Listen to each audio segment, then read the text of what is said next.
గజరాజు రక్షణార్థము శ్రీ మహావిష్ణువు ప్రయోగించిన సుదర్శన చక్రము మొసలి యొక్క శిరస్సును ఖండించి గజరాజును బంధ విముక్తిని చేసిన తరువాతి పరిస్థితులను వివరించి శ్రీ భాగవత పద్యములు భావార్థములతో సహా విష్ణువు ఆజ్ఞపై వేగముగా వెళ్లిన చక్రాయుధము మొసలి తలని భయంకరంగా తెగనరికింది.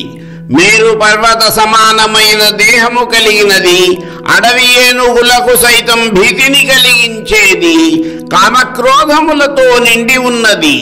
అప్పటి వరకు గజరాజు యొక్క రక్తధారణ రుచిని మరిగి ఉన్నది. అలువెరుగని ఉత్సాహముతో పోరాడుతున్నది. గెలవాలన్న దృఢ నిశ్చయముతో ఉన్నది అయిన మకరిని విష్ణువు యొక్క చక్రాయుధము వెళ్లి శిరస్సును ఖండించి ప్రాణాలు తీసింది. తరువాత ఏమి జరిగింది? తమంబాసిన రోహిణీ విభుక్రియందర్పించి సంసార దుఃఖము వీడ్కొన్న విరక్త చిత్తునిగతిన్ గ్రాహంబు పట్టూర్చి పాదములల్లార్చి కరేణుకా విభుడు సౌందర్యంబుతో నొప్పే సంభ్రమదాశాకరణీకరోంహిత సుధాంబ స్నాన విశ్రాంతుడై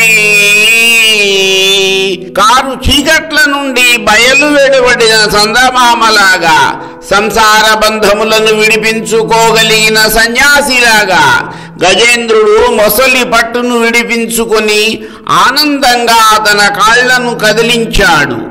ఆదరంతో ఆడ ఏనుగులు తమ తొండాలతో పోసిన అమృత జలంలో స్నానం చేసి అలసట తీర్చుకున్నాడు. పూరించెన్ హరి పాంచజన్యము కృపాంభోరాసి సౌజన్యమున్ భూరిధ్వాన చలాచలీకృత మహాభూత ప్రచైతన్యమున్ సారోదారసిత ప్రభాచకిత పర్జన్యాది రాజన్యమున్ దూరీభూత విపన్న దైన్యమును నిర్ధూత ద్విషత్ సైన్యమున్ విష్ణుమూర్తి విజయమునకు సూచకముగా పాంచజన్య శంఖాన్ని పూరించాడు. గొప్పదైన తన మహాధ్వనితో పంచభూతాలను తల్లడిల్లేటట్లు చేసేది, అపారమైన శక్తితో కూడిన తెల్లని కాంతితో ఇంద్రాది దేవతలకు సైతము బెరుకు పుట్టించేది, దీనుల దుఃఖాన్ని పోగొట్టేది, శత్రువుల సైన్యాలను పారదోలేది ఆ పాంచజన్య ధ్వని. మొరసిన్ నిర్జరదుందుభుల్ జలరుహామోదంబులై వాయువుల్ తిరిగిన్ పువ్వుల వానజల్లు కురిసెన్ దేవాంగనాలాస్యముల్ వరగిన్ దిక్కులయందు జీవజయ శబ్దధ్వానముల్ నిండే సాగరము పొంగెదరంగ చుంబిత నభో గంగాముఖాంబోజమై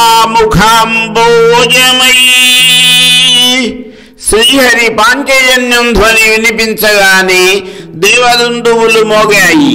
గాలి పద్మముల యొక్క సుగంధములతో నిండిపోయింది. పుష్పవర్షము కురిసింది. దేవతా స్త్రీలు నాట్యాలు చేశారు. సకల ప్రాణుల జయ జయధ్వానాలు నాలుగు దిక్కులా వ్యాపించాయి. సముద్రుడు తన తరంగాలతో పైకెగసి ఆకాశగంగ ముఖపద్మాన్ని ముద్దాడి ఆనందించాడు. మరికొన్ని పద్యములు, వాటి భావార్థములు నా తదుపరి వీడియోలో